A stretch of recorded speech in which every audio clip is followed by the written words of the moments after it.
After today, we only have, are you ready? 5 more classes, and we're done. Yeah, all right. No, you're supposed to say, oh no, I want to be here.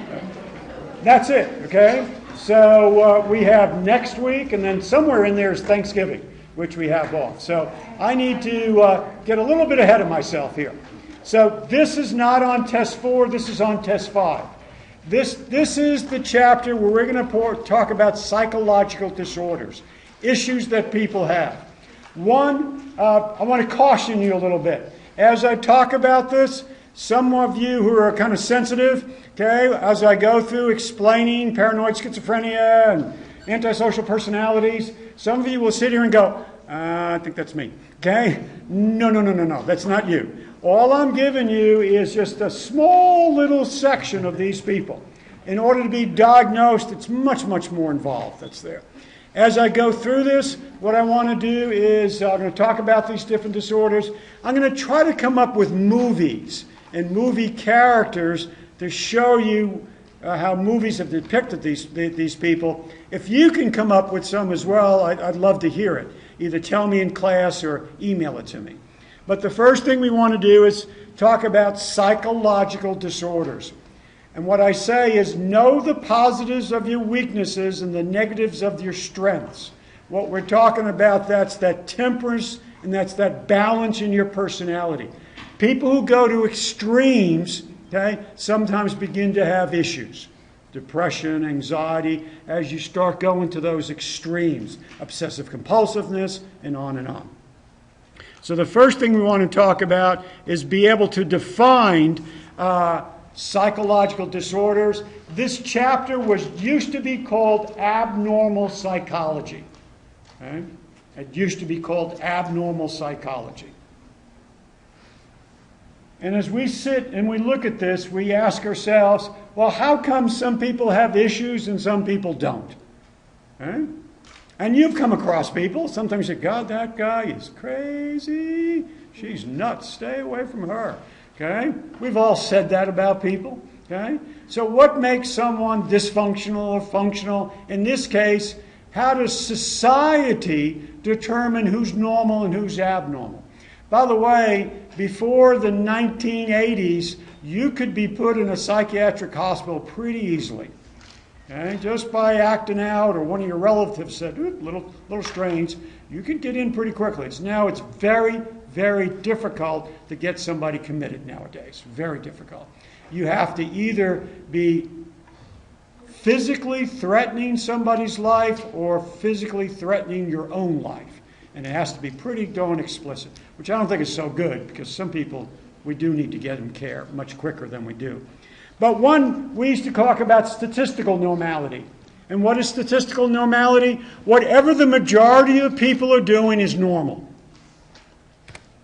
So that is called the bell-shaped curve.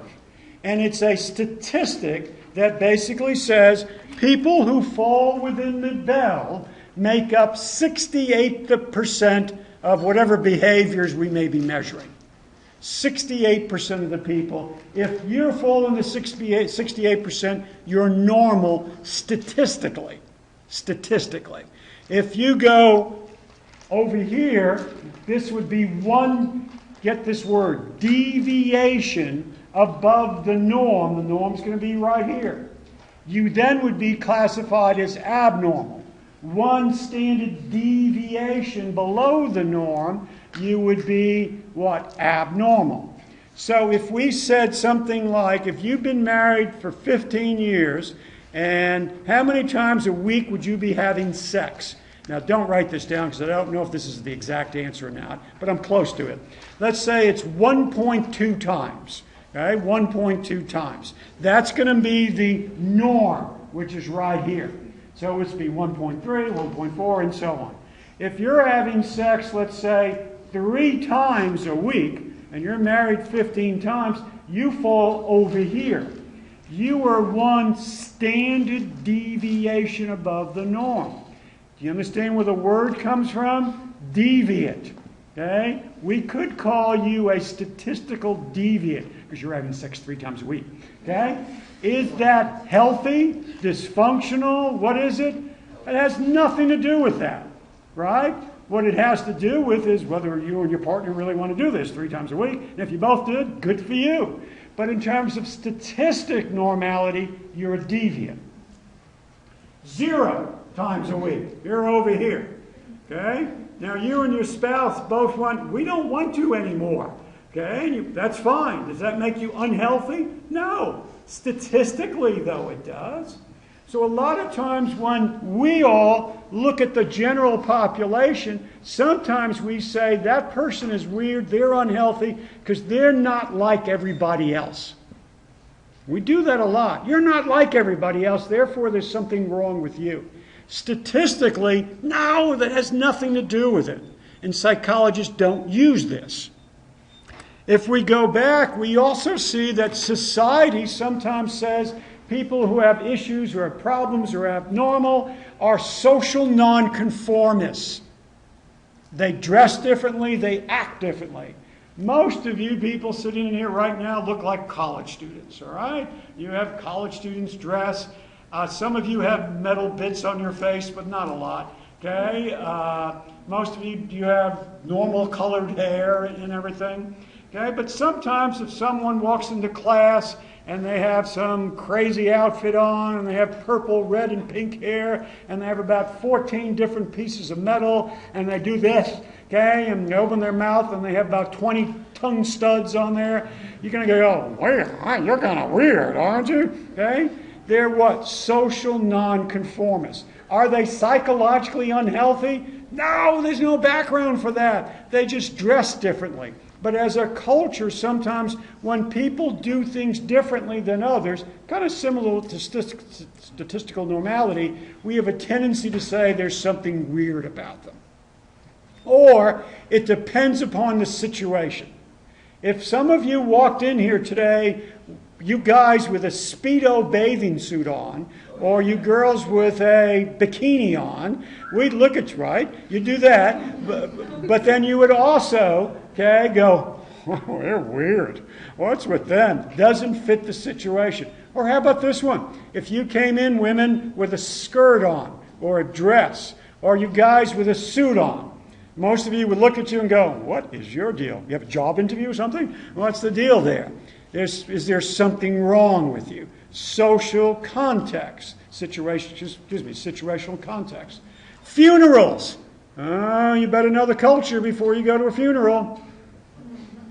Right? Some funerals are what? Somber affairs where you dress in dark clothes and everybody says, I'm so sorry for your loss, so sorry for your loss, and people cry and are upset. Some of them are what? A celebration of life. Okay? So you get that mixed up, okay? The culture you're going to, it's a somber affair, but you show up in your red shirt, okay, and your trumpet and a bottle of Jack Daniels, and you bust into the door playing your trumpet going, yeah, who wants a drink? They will probably tackle you, call the police, okay, and have you arrested for being what? A little imbalanced. No, you're not. It's just the situation was different.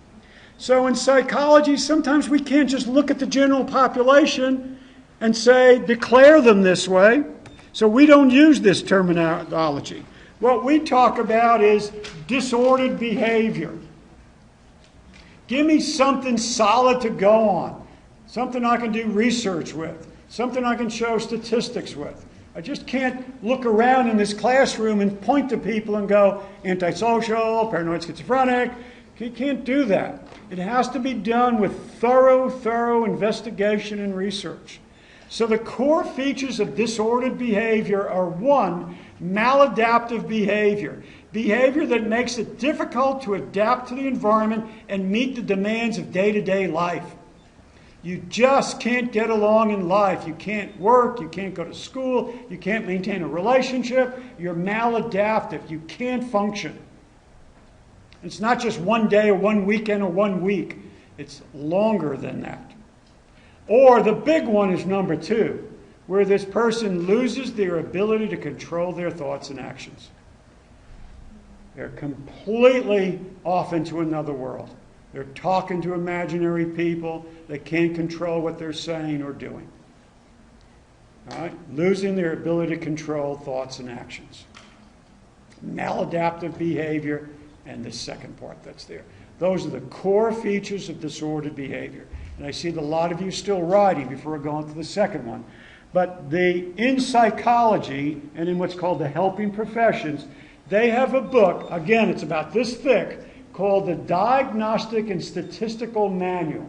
And the Diagnostic and Statistical Manual, I'll show you an overhead on that one in a second, is a book where a psychologist can go to and look up traits. Before I can diagnose somebody, I have to go to this book and I have to first interview you, maybe give you about your psychological tests that are there. Then in the book says if you say that this person has a generalized anxiety disorder, they have to show 6 to 8 of these traits for a specific amount of time, 3 months.